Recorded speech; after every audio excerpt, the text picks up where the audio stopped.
सास की डांट में भी प्यार छुपा होता है। बहू कहाँ मर गई? अंदर से आवाज आई। जिंदा हूँ माँ जी। तो फिर मेरी चाय क्यों अभी तक नहीं आई? कब से पूजा करके बैठी हूँ, ला रही हूँ माँ जी। बहू चाय के साथ भजिया भी ले आई। सास ने कहा, तेल का खिलाकर मारोगी क्या? बहू ने कहा, ठीक है माँ जी, ले जाती हूँ। सास ने कहा, रहने दे, अब बना दिया है तो खा लेती हूँ। सास ने भजिया उठाई और कहा, कितनी गंदी भजिया बनाई है तुमने। बहू, माँ जी मुझे कपड़े धोने हैं, मैं जाती हूँ। बहू दरवाजे के पास छिपकर खड़ी हो गई। सास भजिया पर टूट पड़ी और पूरी भजिया खत्म कर दी। बहू मुस्कुराई और काम पर लग गई। दोपहर के खाने का वक्त हुआ। सास ने फिर आवाज़ लगाई, कुछ खाने को मिलेगा? बहू ने आवाज़ नहीं दी। सास फिर चिल्लाई, भूखे मारोगी क्या? बहू आई, सामने खिचड़ी रख दी। सास गुस्से से, ये क्या है? मुझे नहीं खाना इसे, ले जाओ। बहू ने कहा, आपको डॉक्टर ने दिन में खिचड़ी खाने को कहा है, खाना तो पड़ेगा ही। सास मुंह बनाते हुए, हाँ, तू मेरी माँ बन जा। बहू फिर मुस्कुराई और चली गई। आज इनके घर पूजा थी। बहू सुबह 4 बजे से उठ गई। पहले स्नान किया, फिर फूल लाई, माला बनाई, रसोई साफ की, पकवान और भोज बनाया। सुबह के 10 बज गए। अब सास भी उठ चुकी थी। बहू अब पंडित जी के साथ भगवान के वस्त्र तैयार कर रही थी। आज ऑफिस की छुट्टी भी थी। उनके पति भी घर पर थे। पूजा शुरू हुई। सास चिल्लाती, बहू ये नहीं है, वो नहीं है। बहू दौड़ी दौड़ी आती और सब करती।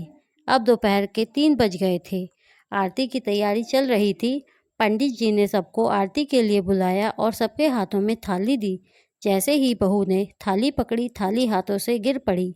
शायद भोज बनाते हुए बहू के हाथों में तेल लगा था, जिसे वो पोंछना भूल गई थी। सारे लोग तरह तरह की बातें करने लगे। कैसी बहू है, कुछ नहीं आता, एक काम भी ठीक से नहीं कर सकती, ना जाने कैसी बहू उठा लाए, एक आरती की थाली भी संभाल नहीं सकी। उसके पति भी गुस्सा हो गए, पर सास चुप रही, कुछ नहीं कहा, बस यही बोल के छोड़ दिया, सीख रही है, सब सीख जाएगी धीरे धीरे। अब सबको खाना परोसा जाने लगा। बहू दौड़ दौड़ के खाना देती, फिर पानी लाती। करीब 70-80 लोग हो गए थे।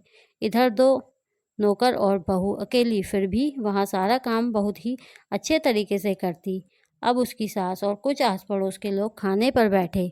बहू ने खाना परोसना शुरू किया। सबको खाना दे दिया गया। जैसे ही पहला निवाला सास ने खाया, तुमने नमक ठीक नहीं डाला क्या? एक काम ठीक से नहीं करती, पता नहीं मेरे बाद कैसे ये घर संभालेगी। आस पड़ोस वालों को तो जानते ही हो ना साहब, वो बस बहाना ढूंढते हैं नुक्स निकालने का। फिर वो सब शुरू हो गए, ऐसा खाना है, ऐसी बहू है, ये वो वगैरह वगैरह। दिन का खाना हो चुका था। अब बहू बर्तन साफ करने नौकरों के साथ लग गई। रात में जगराता का कार्यक्रम रखा गया था। बहू ने भी 1-2 गीत गाने के लिए स्टेज पर चढ़ी। सास जोर से चिल्लाई, मेरी नाक मत कटा देना, गाना नहीं आता तो मत गा, वापस आ जा। बहू मुस्कुराई और गाने लगी। सबने उसके गाने की तारीफ की, पर सास मुंह फुलाते हुए बोली, इससे अच्छा तो मैं गाती थी जवानी में, तुझे तो कुछ भी नहीं आता। बहू मुस्कुराई और चली गई। अब रात का खाना खिलाया जा रहा था। उसके पति के ऑफिस के दोस्त साइड में ही ड्रिंक करने लगे। उसका पति चिल्लाता, थोड़ा बर्फ लाओ, तो सास चिल्लाती, यहाँ दाल नहीं है। फिर चिल्लाता, कोल्ड ड्रिंक नहीं है, पापड़ ले आओ। इधर उधर आखिर में उससे अपने पति की शराब गिर पड़ी। उसके एक दोस्त की बोतल टूट गई। पति गुस्से में 2 झापड़ अपनी पत्नी को लगाते हुए कहता है, जाहिल कहीं की, देखकर नहीं कर सकती, तुझे इतना भी काम नहीं आता। सारे लोग देखने लगे। उसकी पत्नी रोते हुए कमरे की तरफ दौड़ी। फिर उसके दोस्तों ने कहा, क्या यार, पूरा मूड खराब कर दिया, यहाँ नहीं बुलाया होता, हम कहीं और पार्टी कर लेते। कैसी अनपढ़ गंवार बीवी ला रखी है तूने, उसे तो मेहमानों की इज्जत और काम करना तक नहीं आता, तुमने तो हमारी बेइज्जती कर दी। अब सास आस पड़ोस की औरतों को और बहाना मिल गया था। वो कहने लगी, देखो क्या कर दिया तुम्हारी बहू ने, कोई काम की नहीं है। मैं तो कहती हूँ अपने बेटे की दूसरी शादी करा दो, छुटकारा पाओ इस गंवार से। सास उठी और अपने बेटे के पास जाकर उसे थप्पड़ मारा और कहा, अरे नालायक, तुमने मेरी बहू को मारा, तेरी हिम्मत कैसे हुई, तेरी टांग तोड़ दूंगी। उसके बेटे के दोस्त कुछ कहते ही वाले थे कि उसकी माँ ने घूरते हुए कहा, चुप, बिल्कुल चुप, यहाँ दारू पीने आए हो, जबकि पता है आज पूरा पूजा है और तुम्हें पार्टी करनी है। कैसे संस्कार दिए हैं तुम्हारे माता पिता ने। और किसने मेरी बहू को जाहिल बोला? जरा इधर आओ, चप्पल से मारूंगी अगर मेरी बहू को किसी ने एक शब्द भी कहा तो। अरे पापी, तूने उस लड़की को बस इसलिए मारा कि तेरी शराब टूट गई? पापी, वो बच्ची सुबह 4 बजे से उठी है, घर का सारा काम कर रही है, ना सुबह से नाश्ता किया, ना दिन का खाना खाया, फिर भी हंसते हुए, सबकी बातें सुनते हुए, ताने सुनते हुए घर के काम में लगी रही। तेरे यार दोस्तों को वो अच्छी नहीं लगी।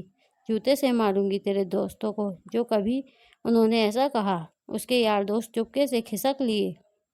अब सास बहू के कमरे में गई और बहू का हाथ पकड़कर बाहर लाई।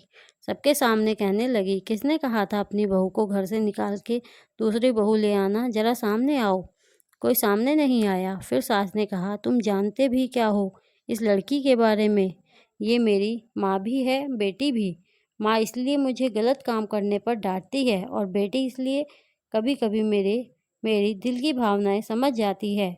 मेरी दिन रात सेवा करती है, मेरे 1000 ताने सुनती है, पर एक शब्द भी गलत नहीं कहती, ना सामने ना पीठ पीछे। और तुम कहते हो दूसरी बहू ले आऊं? याद है ना छुटकी की दादी, अपनी बहू की करतूत? सास ने गुस्से से पड़ोस की महिला को कहा, अभी पिछले हफ्ते ही तुम्हें मियाँ बीवी भूखे छोड़ घूमने चले गए थे।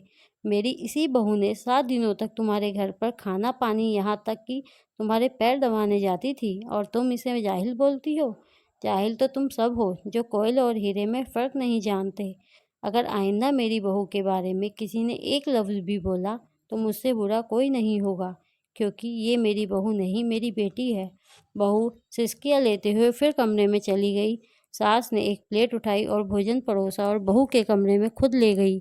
सास को भोजन लाते देखा तो बहू ने कहा, अरे माँ जी, आप क्या कर रही हो? मैं खुद ले लेती। सास ने प्यार से ताना मारते हुए कहा, डर मत, इससे जहर नहीं है, मार नहीं डालूंगी तुझे। मुझे नई सास चाहिए होगी, तुझे नई सास चाहिए होगी, पर मुझे अभी भी तू ही मेरे घर की बहू चाहिए। बहू ने अपनी सास को रोते हुए गले से लगा लिया। सास भी रो दी पहली बार और कहा, चल खाना खा ले। फिर मजाक करते हुए कहा, फिर मेरे पैर दबाने चले आना, और ये ख्याल मन में मत लाना कि सास बहुत बोलती है, किसी दिन मैं इसका गला दबा दूंगी, क्योंकि कभी मैं भी यही सोचती थी। दोनों खूब हंसने लगती हैं। कुछ रिश्ते बहुत मीठे होते हैं, बस बातें कड़वी होती हैं। आई होप आप सभी को ये कहानी पसंद आई हो। तो अगर कहानी पसंद आई हो तो प्लीज़ चैनल को लाइक, शेयर और सब्सक्राइब कीजिए। धन्यवाद।